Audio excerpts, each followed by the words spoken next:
I didn't mean to walk in on him, but when I saw his bare back, his jeans half down, and that look in his eyes, I couldn't walk out. What started with a glance became something unforgettable. Stay. This isn't just another love story. Please subscribe my new channel. It was a typical summer afternoon, humid and slow, the kind of day that makes you feel lazy and restless all at once. I had just finished my shift at the bookstore downtown and was on my way to my best friend Emma's place. We'd made plans to go over vacation photos and drink some wine. Her older brother, Carson, had recently moved back home temporarily after ending a long-term relationship and was staying in the guest room. Now, let me say this up front. I always had a little thing for Carson. He was 5 years older, with dark, messy hair, a crooked smile that could ruin you, and the kind of confidence that didn't scream for attention. It whispered it, and somehow that was louder. But he was Emma's brother, and in all the years I'd known him, I never dared go beyond polite small talk. That afternoon, Emma had texted she'd be running late from her yoga class and told me to just let myself in. The door was unlocked like always, so I stepped inside casually, calling out a soft hello. The house was quiet except for the faint hum of the air conditioning and the slow ticking of the wall clock in the hallway. I figured I'd wait in the living room. As I passed the hallway toward the kitchen, I noticed the door to the guest room slightly open. I don't know why I glanced in, but I did. And that's when it happened. He was standing there, his back to me, shirtless, jeans halfway down his hips, towel slung over one shoulder. His muscles flexed as he pulled a shirt from the drawer, and before I could blink, I saw everything. His body was carved like someone sculpted it by hand. The curve of his spine, the strength in his arms, the subtle dimples at the small of his back. I was frozen. I should have left. I should have looked away. But I didn't. Instead, I stood there, completely still watching. My heart thudded in my chest, fast and guilty. My breath caught when he turned slightly and caught my reflection in the mirror. His eyes met mine through the glass. And he didn't flinch. There was this pause, this hot electric second of silence between us. And then he turned fully to face me, not even trying to cover himself. He looked directly at me with those ocean blue eyes, amused and confident.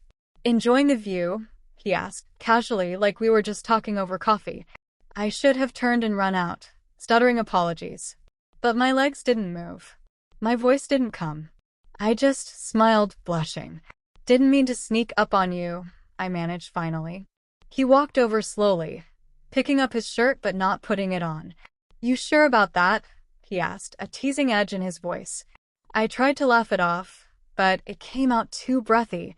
He was now standing close, so close I could feel the heat coming off his skin. His hand reached out and brushed a loose strand of hair behind my ear, his fingers grazing my cheek lightly. "You've grown up," he said, voice lower now.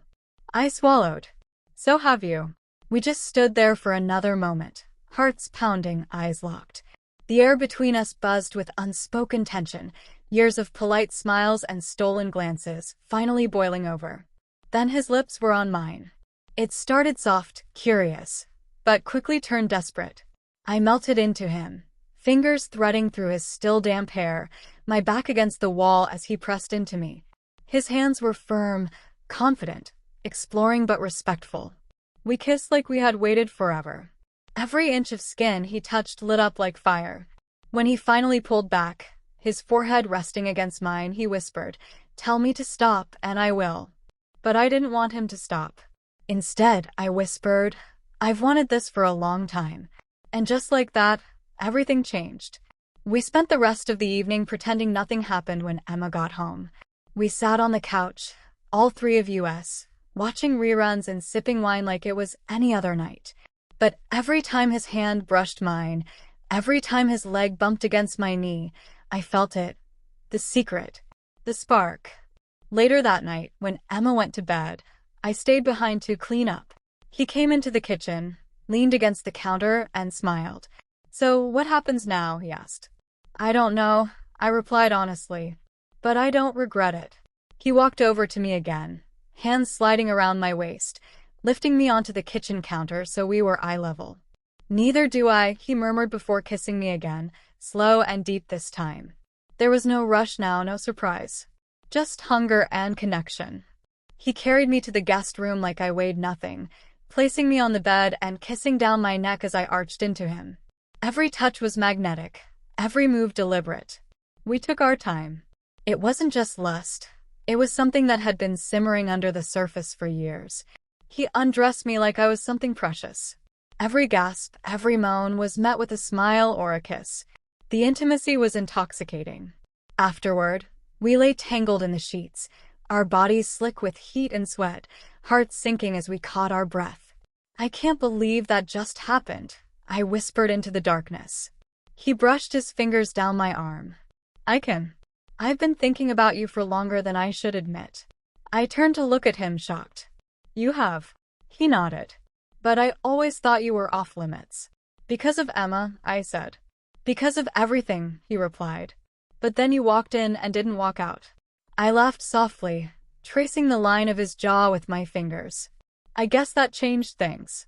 "Yeah," he said, pulling me closer. It did. The next morning, I woke up wrapped in his arms. The sun filtered in through the curtains, lighting up his bare chest, his hand resting protectively on my hip. I didn't want to leave. Eventually, we tiptoed around the house again, pretending we were just friends.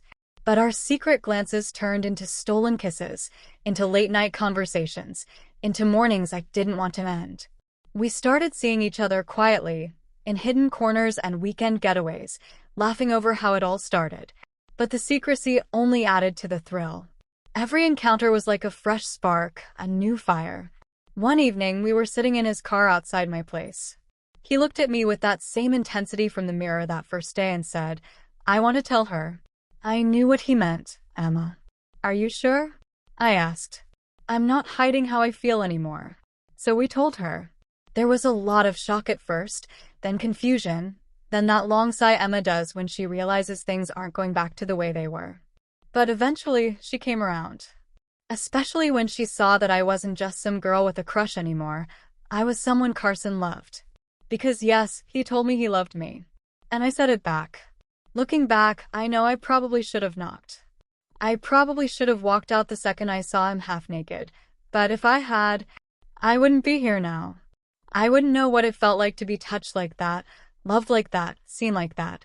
Sometimes the best things come from the moments you don't plan, the chances you take, the doors you don't close. I walked in on him changing. But I didn't walk out. And I never will.